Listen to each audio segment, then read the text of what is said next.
अस्सलाम वालेकुम, कैसे हैं आप सब लोग। उम्मीद करती हूँ खैरियत से होंगे। Welcome in another vlog. जैसा कि आप लोग जानते हैं, मेरा नाम बीवी है और मैं अपने शोहर के घर में रहती हूँ। और आज है मेरे बच्चों का रिज़ल्ट। अल्लाह खैर करे। डर लग रहा है कि इंसल्ट ना हो जाए, बट खैर जो भी होगा देखा जाएगा। दुआ कीजिएगा अच्छा। और अब वक्त हुआ जाता है स्कूल जाने का, ताकि हम जाके रिज़ल्ट अपने बच्चों का ले सकें। चले आए मेरे साथ, आज हम स्कूल चलते हैं बच्चों के।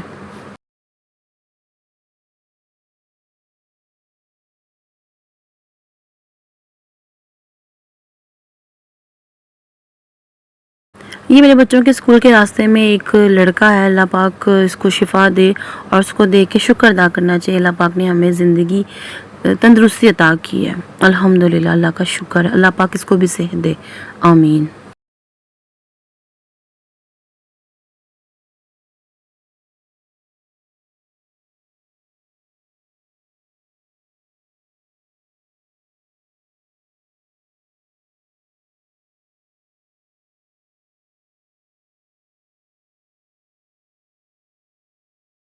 स्कूल एंटर होने के बाद बारी आती थी वेट करने की। फिर हम वेट करते रहे। फिर हमारे लिए आ गई थी कोल्ड ड्रिंक। ये हर दफ़ा ही होता है, रिज़ल्ट पे लाजमी हमें कोल्ड ड्रिंक सर्व की जाती है। ये अच्छे मैनर्स हैं उनके।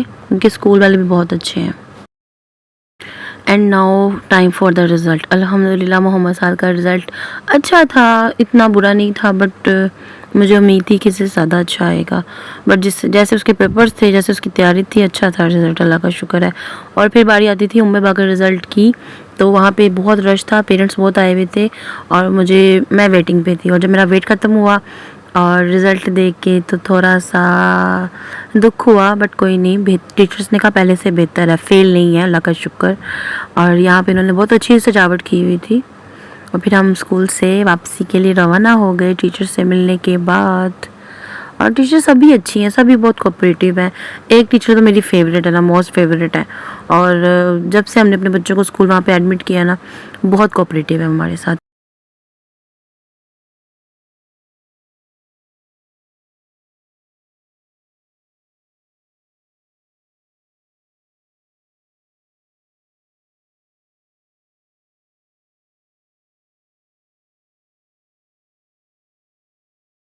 और जिस दिन छुट्टी होती है ना, उस दिन आप समझ लें कि सफाई हमने की भी है ना, तो मोहम्मद साद ने रिपीट करनी है और उसने कोनो कुदरों में से गंद निकालना है और फिर हमें इंसल्ट करना है कि मामा यहाँ से भी सही नहीं हुई, यहाँ से भी नहीं सही हुई।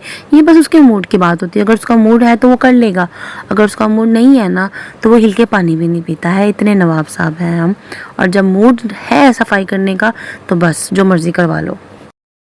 और आज हम बना रहे थे ब्राउनी बिस्किट्स और उसके साथ साथ नान खटाई।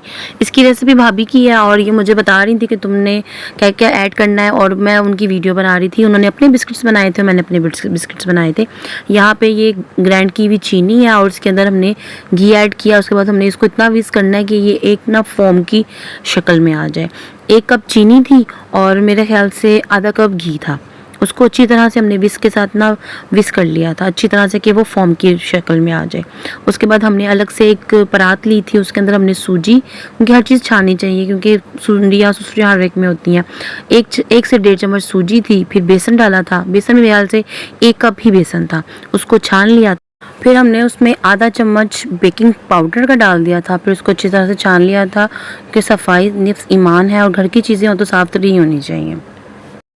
बेसन, सूजी, मैदा सब कुछ छान लिया। उसके बाद हमने इसमें बादाम डाल लिए थे, वो आपकी अपनी मर्ज़ी, आपने जो ऐड करना है वो आप ऐड कर सकते हो।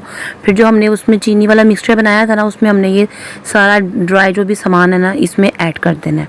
ऐड करने के बाद हमने इसको अच्छी तरह से मिक्स करना है। और अगर आपको इसको ये ड्राई लगे ना, तो आप इसमें दूध ऐड करें और साथ साथ उसको हाथ से मिक्स करते रहें और साथ साथ घी डालते रहें। अगर आपको मॉइस्चराइज़ कम लग रहा है तब आप घी डालिएगा, अदरवाइज़ मत डालिएगा। ऐसी शक्ल होनी चाहिए। उसके बाद ही ना आपके बिस्किट की शेप अच्छी आएगी। दूध और घी की ज़्यादती नहीं होनी चाहिए। फिर उसके बाद हमने एक स्टील की प्लेट ले ली थी और उसके अंदर हमने बिस्किट को शेप दे के और बड़े से देशके में एक प्लेट को उल्टा करके रख दिया था। फिर जब वो गर्म हो गया था ना, गर्म होने के बाद हमने फिर उसमें अंडे की जर्दी निकाल के उसको ब्रश के साथ ब्रश कर दिया था, ताकि उसमें ना एक चमक सी आती है ना, वो चमक अंडे की जर्दी से आती है।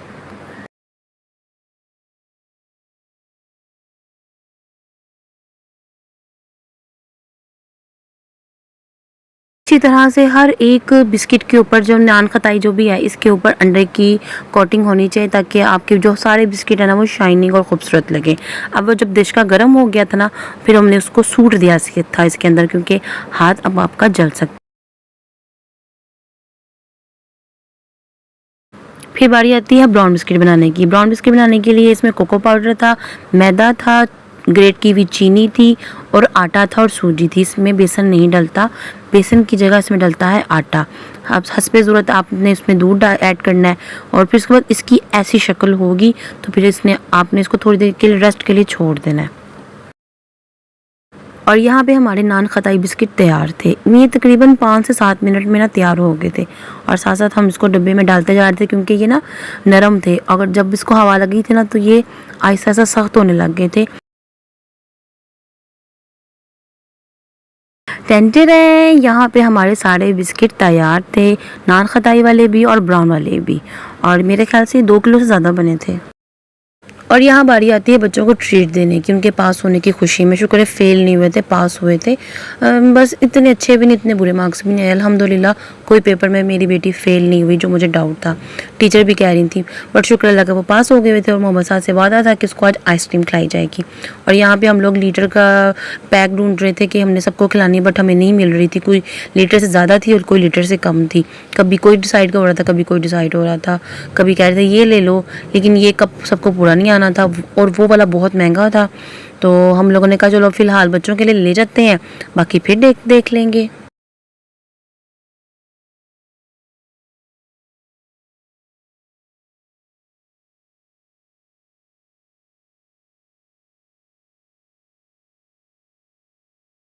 इसी के साथ आज की वीडियो ख़त्म होती है। उम्मीद करती हूँ आपको आज का ब्लॉग अच्छा लगा होगा। अच्छा लगा तो लाइक सब्सक्राइब ज़रूर कीजिएगा, कमेंट भी कर दिया करें और सब्सक्राइब करना मत भूलिएगा, क्योंकि आप तो जानते हैं हम आपके बगैर कुछ नहीं कर सकते। तो सब्सक्राइब लाजमी कीजिएगा। अपना ख्याल रखिएगा, दुआ में याद रखिएगा। अल्लाह हाफिज़।